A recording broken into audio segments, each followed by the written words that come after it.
오늘은 러시아의 작가 도스토옙스키를 설명드리겠습니다. 대표작인 죄와 벌이나 카라마조프의 형제들 같은 걸 읽으면 먼저 드는 생각이 정말 길다, 읽기 힘들다, 신경쇠약 걸리겠다 그러거든요. 하지만 이 작가분은 먼저 많은 기대를 하고 읽으면 좋고 반복해서 읽으면 더 좋은 그런 분입니다. 왜냐하면 도스토옙스키는 세계 문학사에서 견줄 사람이 몇 명 없을 정도로 중요한 작가이거든요.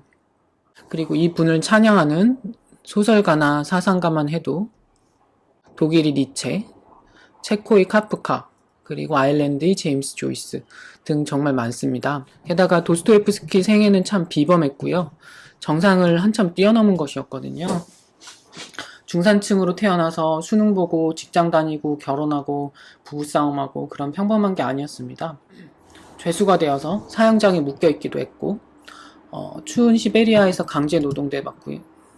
유부녀를 유혹해서 남편이 병들어 죽은 타이밍에 결혼을 잘 하나 했더니 신혼여행을 떠났는데 그날 밤에 간질 발작을 일으킵니다. 입에 거품을 물고 몸을 사시나무처럼 떤 거죠. 이렇게 파란만장한 힘든 시간을 보냈지만 정말 중요한 사실은 이분은 우울증에 빠지지도 않았고 자살하지도 않았습니다. 그렇게 힘든 삶 가운데 어떤 구원을 발견했고 그것을 글에다 녹였습니다. 그렇기 때문에 도스토옙스키 책을 읽고 나도 뭔가 인생 전환을 할 수 있겠구나. 이 사람처럼 컴플렉스도 많고 많이 눌려있지만 이제 날개를 필 수도 있겠다. 이렇게 기대를 하고 읽으면 정말 좋습니다. 도스토옙스키 사진인데요.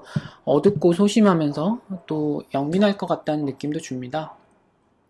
1821년 모스크바 태생이고요. 아버지는 엄격하면서 거친 성격의 모스크바 자선병원의 의사였고요. 그리고 어머니는 상인의 딸이었습니다. 감수성이 예민하면서 병약한 여자라고 합니다.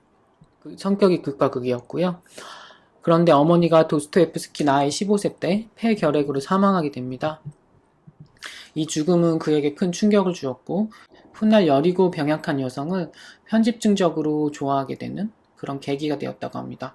1838년에 도스토옙스키는 페테르부르크라는 도시 육군 공과학교에 입학을 합니다. 우리나라로 치면 성인이 돼서 육군 사관학교에 들어간 거고요. 소심한 성격 때문에 군사훈련에 잘 적응하지 못했고 그러던 중 난데없이 아버지 죽음 소식을 듣게 됩니다. 이게 어떻게 된 거냐면 도스토옙스키 아버지는 부인이 죽고 나서 병원을 사직하고 시골 영지로 내려왔습니다. 그런데 현지 농노들을 비인간적으로 다루었다고 해요. 원래 성격이 거칠었기 때문에 그렇게. 그래서 원한을 품은 농노들이 사고사를 위장해서 그를 깜짝같이 죽여버렸습니다.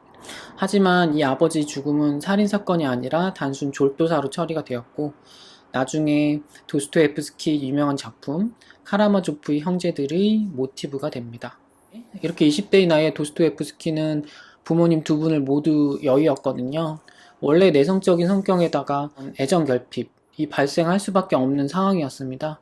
그래서 그가 빠져든 분야가 바로 도박과 글쓰기 그리고 좌익 혁명활동이었습니다.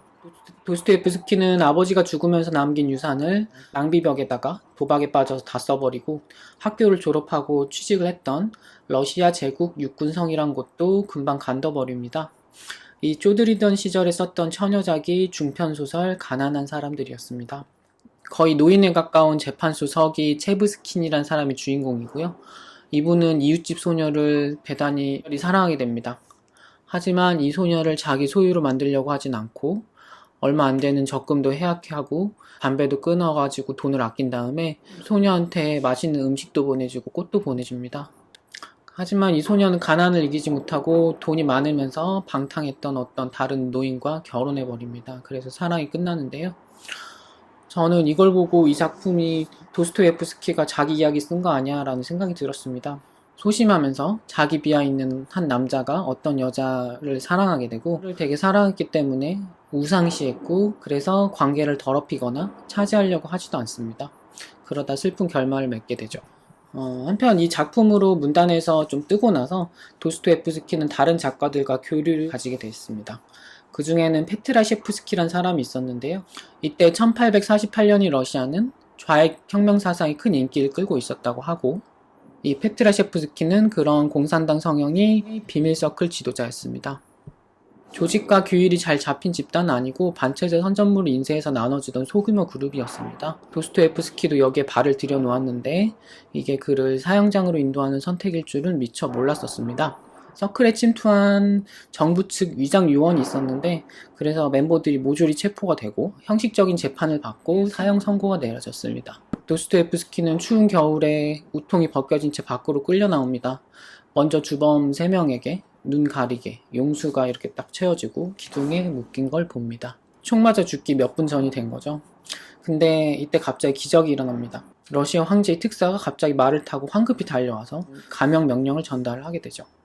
근데 이거는 기적이 아니라 미리 연출된 가짜 사형극이었습니다. 젊고 반항적인 좌익 사범들한테 너네 앞으로 혁명하면 변사체가 될 거다 라고 알려주려는 취지로 기획된 거죠. 4년간이 시베리아 강제 노역, 4년간이 사병 복무로 감형되어서 유배지로 떠나게 됩니다. 이때의 유배 경험이 죄아버리 라스콜리니코프의 노역 생활을 묘사하는 데 도움을 주었습니다. 다음 시간에는 그의 대표작 죄아벌을 살펴보도록 하겠습니다. 경청해주셔서 감사합니다.